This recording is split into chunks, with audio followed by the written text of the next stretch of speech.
Hi everybody, this is Sarah Burris. I work for Daily Coast, and here's all of my social information if you ever want to harass me, or if you ever have questions after this, or any questions in the future, or if you want me to look at some of your memes, feel free to hit me up on Twitter or Facebook. But today we're going to talk about creating viral content and some of the wild things that I have done online. If you don't know about Class War Kitten, or Class War Kitta is how we say it, this is a viral Facebook page that some friends of mine and I work on, and the idea around it is that we use photos of cats to talk about economic justice, workers' rights, and a variety of labor issues and class struggle issues. And so here are a couple of examples, but I'll have a few more I'm going to go through that have been really helpful and have gone pretty viral on our page. This was sort of how we dealt with the NSA leak issue with our cats. This ended up being, of our NSA memes, this is one of the most viral ones that we had. And I show you this just as an example to say that you don't have to have the most perfect, most beautiful photo of something to make it go viral or to create a meme out of it. If you check this one, you can see this is a much prettier photo, and it did pretty well, but it was not as viral as the one before it, which I was a little surprised by. I thought for sure that people would prefer a much more polished meme, but no, they liked the other one a lot better. So, good lesson learned. It doesn't have to be beautiful. Here's another example of what we do whenever we have, we've tried to do a couple of issue-based campaigns that directly help one of the locals. Here is the Chicago teachers protests that have been going on. So any opportunity we get to talk about Chicago teachers or the silly teachers, we'll do that. We always try and be cute and funny, and I guess the lesson there is that cute and funny does particularly well among a large audience, but you don't always have to be cute and funny. And I'll show you a couple of examples. You always try and do things a little bit outside the box. A photo of a kitten hugging a turtle is pretty funny, but the quote that we have from Lincoln here is sort of more thought-provoking, I suppose. And you can just kind of think outside the box in terms of your typical everyday I can has cheeseburger cat meme. You can be a little bit more inventive and use quotes, or I like to call it pull at people's heartstrings to get them to respond to things, or to your campaigns that you're pushing out. So this is one example of a much more subdued, I suppose, cat meme that did pretty well for us. Another good example of something more serious and tugging at people's heartstrings is a campaign that that was inspired by the comedian Lee Camp. If you know Lee's videos on YouTube, Lee came up with this idea of Hug a Thug, and it's taking the idea of union thugs and making, our more larger trade unionists more huggable. And I love using it particularly for public service. workers, because you can talk about how so many of our public service workers are doing amazing things that help people every day, and are contributing to communities. And a lot of this misnomer, this sort of Republican right-wing idea that, you know, the big burly unionists are scary and they're thugs is an unfortunate stereotype. And I think, you know, a way to talk about union people is that we're all just people, and we're all very huggable. So this is one of the memes that I made after Hurricane Sandy that highlighted some of the work that the firefighters were doing, and it did pretty well. But this is sort of one of those, another way that you can create a meme without having to be clever or funny or have a play on words. It's just moving, and it tells the truth. And I think people really respond to that as well. Here is one of my most viral memes that again pulls on those heartstrings that get people to respond. I posted this on the 9/11 anniversary, and you can see it just says when most ran in, or when most ran out, they went in. Some call them union thugs, but we call them heroes. And again, it's just taking back that idea of union people being thugs and really putting the focus more on their heroism and the way that they contribute to our world. And it went everywhere. It was a great way to kind of launch the union thug idea around some of our greatest union members who died on 9/11 doing their job. And this is what happens whenever you create a viral meme and it goes much further. This is the website that the North Carolina AFL-CIO and the AFL, the National AFL-CIO, worked together to create, and they set up these fantastic hug-a-thug boots where you can get an authentic union hug from an authentic union member. And they did it at the Democratic Convention in North Carolina, and then they've really kept it up and taken it to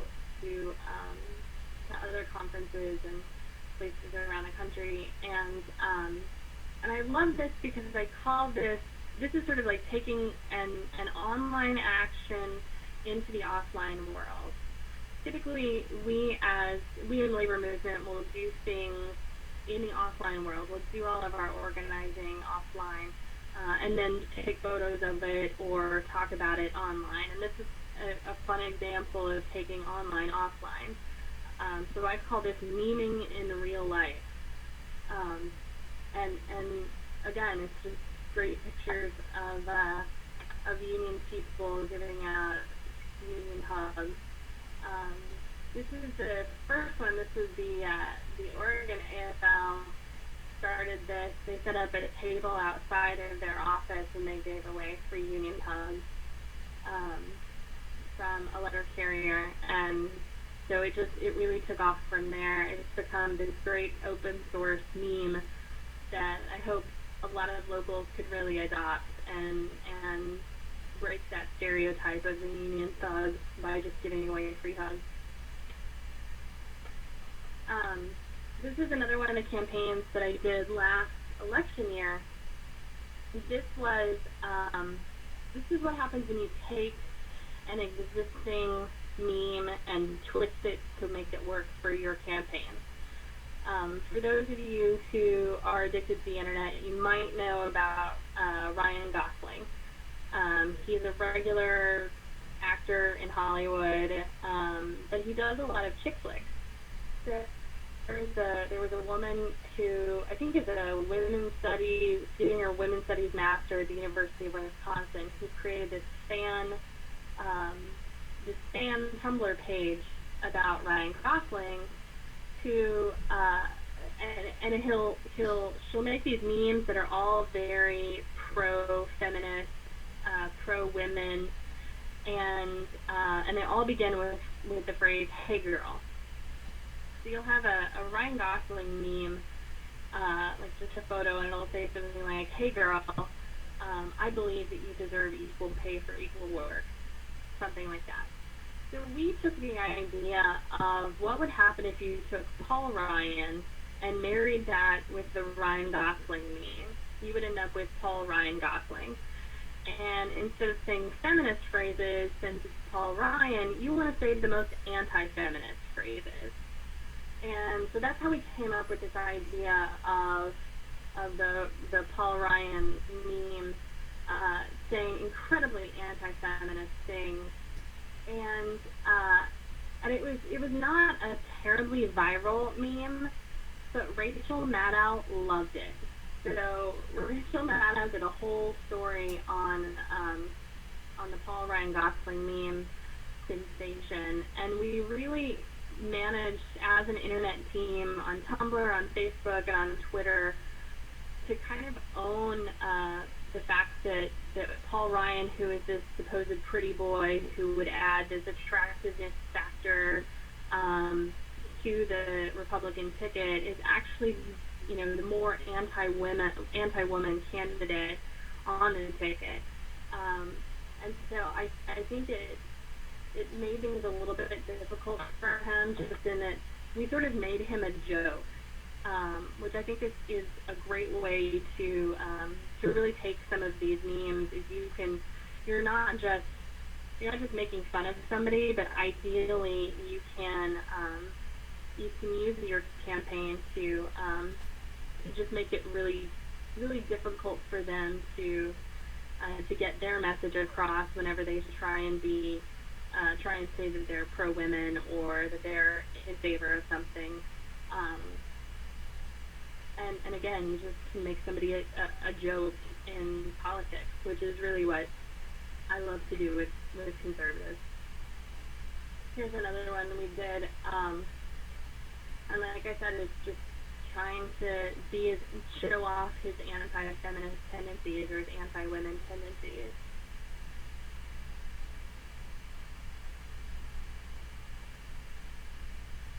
So I'm actually going to talk about, I'm going to show you a couple of other things if I could.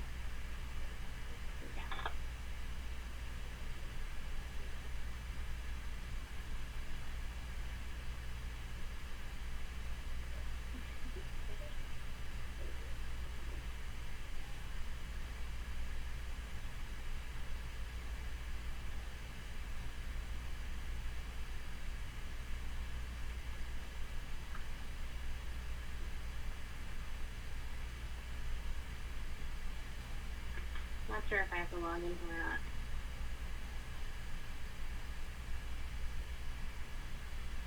I clearly went through my presentation very quickly.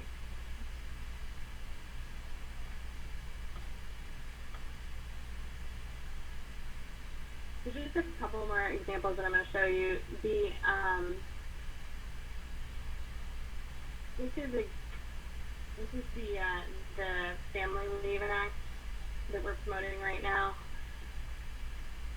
And again, I just want to emphasize the fact that we all do this voluntarily. Like, this isn't even a job that we do. We just play on the internet and make these things.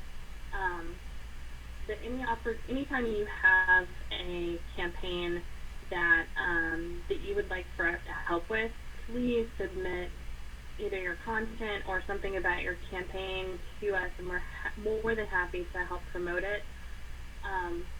Because we're growing. I mean, we're 8,400 people in a little less than a year, and like I said, we don't generally have enough time to post even every day.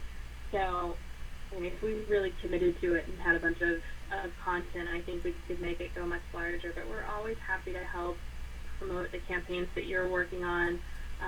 If you're on strike, or you want to try and raise awareness about some work that you're doing, we're happy to do it.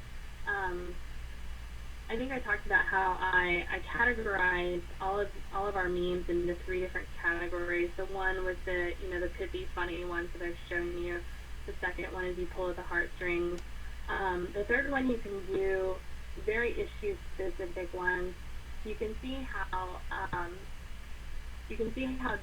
this meme, even though it's just a typical photo of just a cat jumping, and we say it's falling short, we're providing some source of information there. So sometimes on Facebook, you have a tendency to, if you just post an external link to something, Facebook does not prioritize it as much as it would on, say, like as a graphic or a photo. If you post a photo on Facebook, it means that people don't have to click away. They can stay on Facebook. So the more that you can keep people there and still give them the information that they need, the higher it's going to rise in the level of people's news feeds, and the more people are going to share it and stay on Facebook. So a lot of times some of these photos, if you can put your information in them, either in the description, you can see we're using, we've got the info of today's the 20th birthday of the family medical leave act,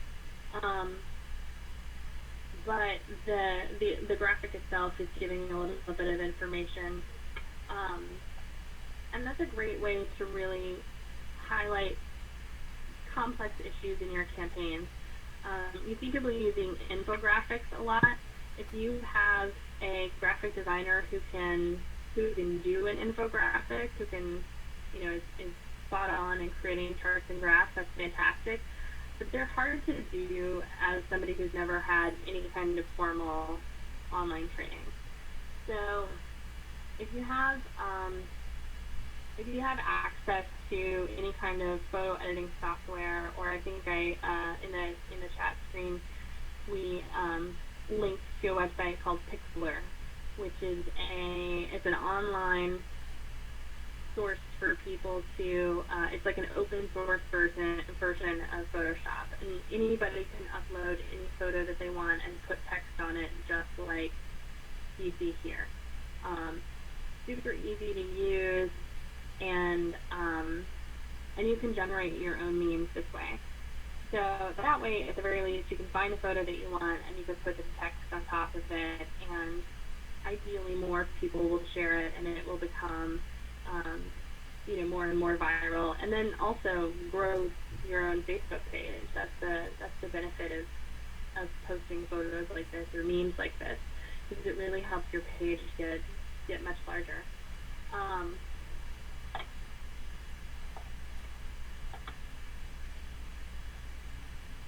There's one specifically that I was looking for.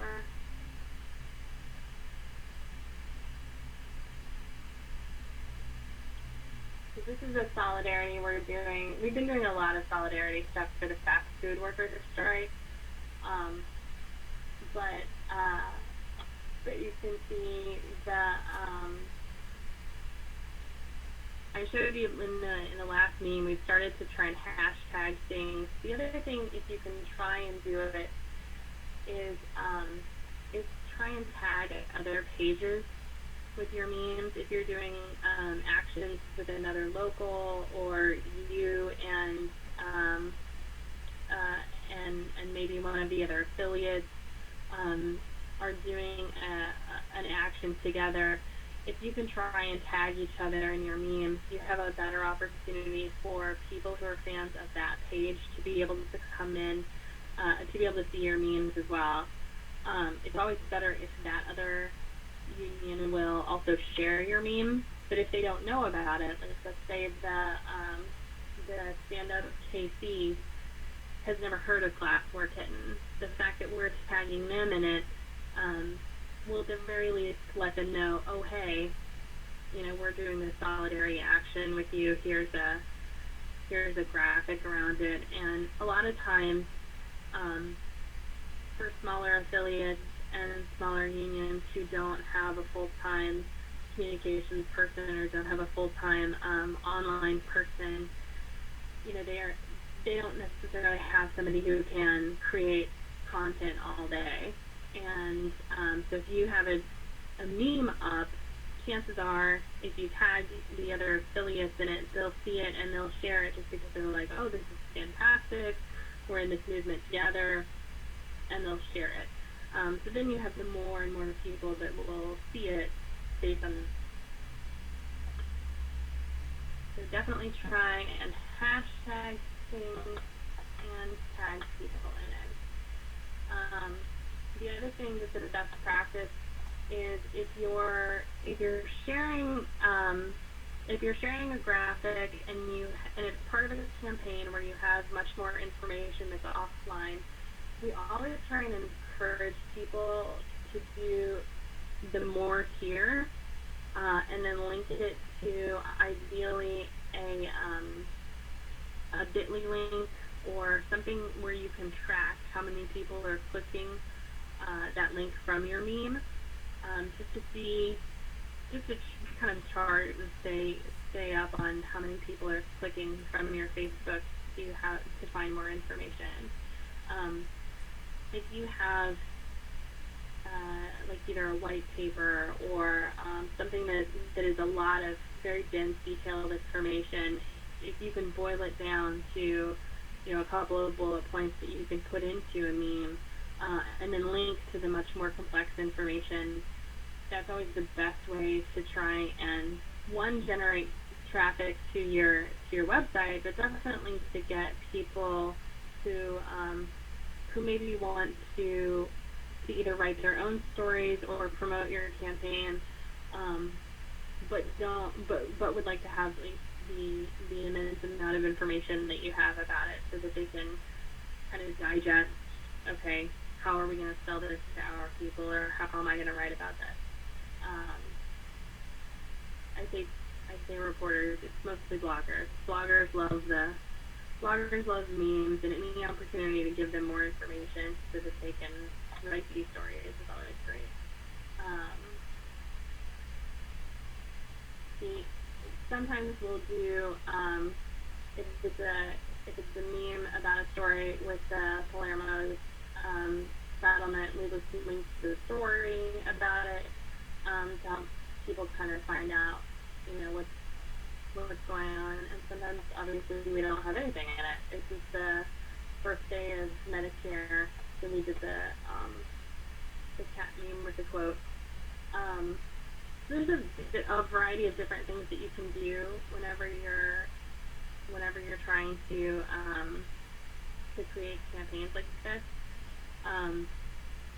Try and think about one of the biggest struggles that I had whenever I was working for a union is you have to be very careful what photos you're using, because you never want to get sued by somebody who took the original photo. So I would encourage you to go to, and we'll have a page with all the helpful links later on, but search.creativecommons.com,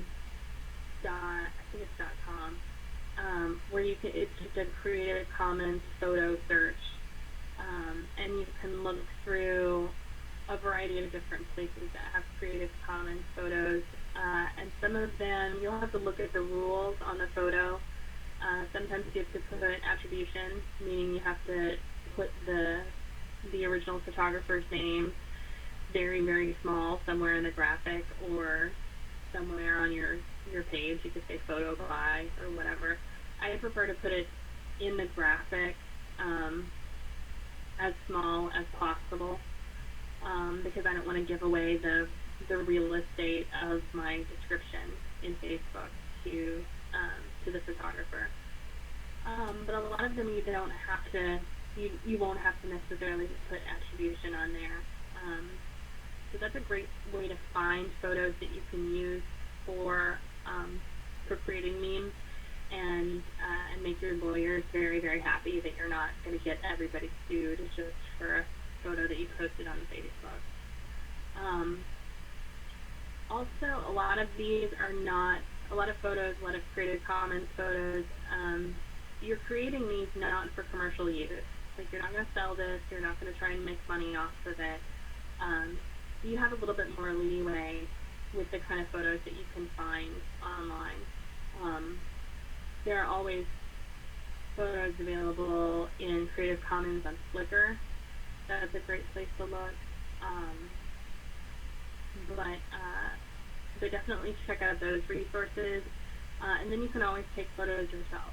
If one of the things that I did when I was working for a union is any opportunity we got to take photos of our own members, you can take those and then put, get a quote from your member about the campaign that you're working on.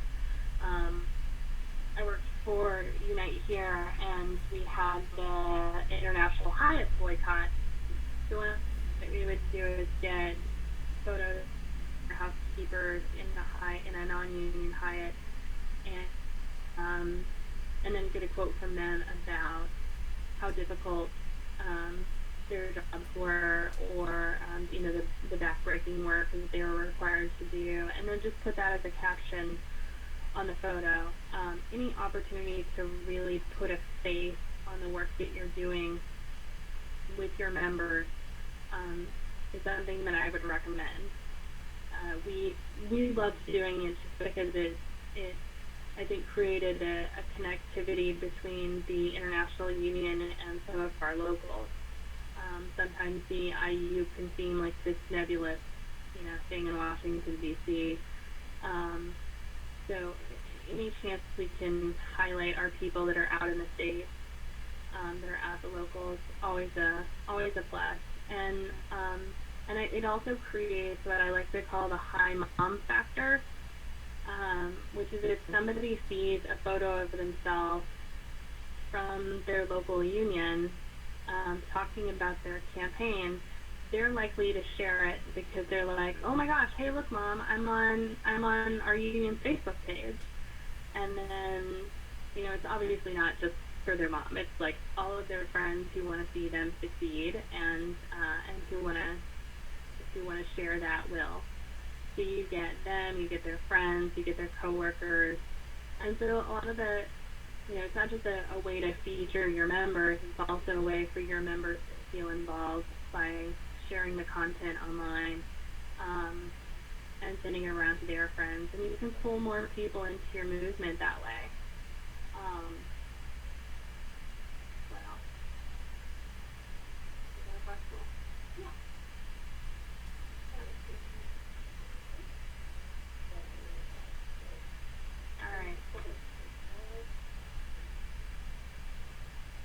Alright, we're going to start taking your questions. Looks like we have one right here from Susan Hayes.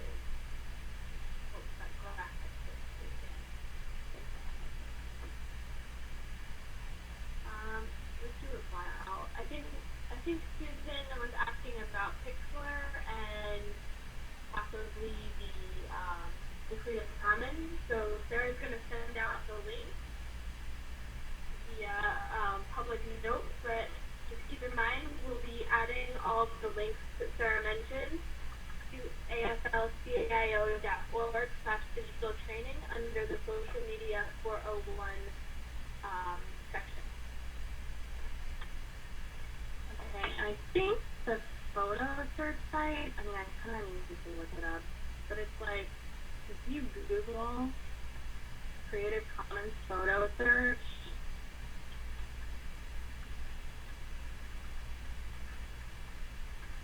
it's going to come up. Here it is, search.creativecommons.org, and you can see, like, what you'll do, just like this there, you can just, like, randomly type in, whatever you want.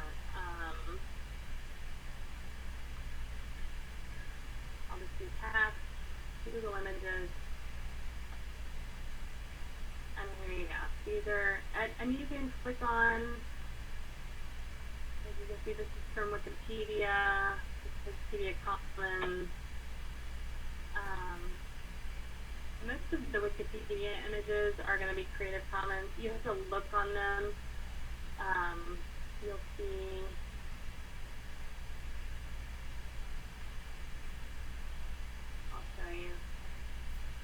have the restrictions or what their qualifications to use the photo is. It'll say,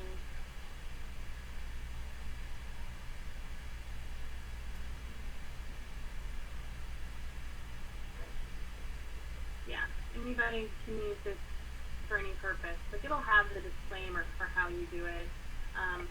If there's sometimes there'll be another box under here that'll say with attribution, so it means you have to attribute, you have to put, like I said, the person who took the photo in the lower right hand corner. It'll say typically who the user was that submitted it. And then you can look up, you can make sure you just copy and paste that, and you could either just put their name in the bottom, or you could say photo by, or whatever. It doesn't tell you how big you have to make the attribution. So realistically, you could put like a 10-point font, really, really small in the corner, and nobody would see it. That's just kind of that's usually what I do.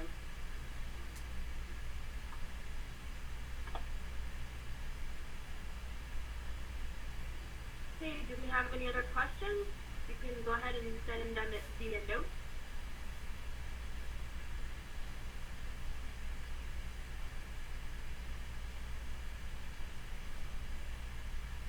Anybody?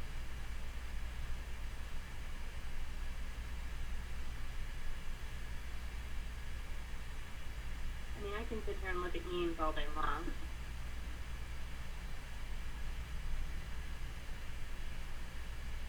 Okay, well, if we don't have any questions, we'll wrap up this presentation. I wanted to thank Sarah so much for coming in. I hope you guys all learned a lot about creating memes. And again, a reminder, a recording of this training will be available online at AFL-CIO.org/digital-training. And all of the photo search sites and Pixlr, the URLs will be available on that website. So thanks again, and have a great day. Thanks, everybody.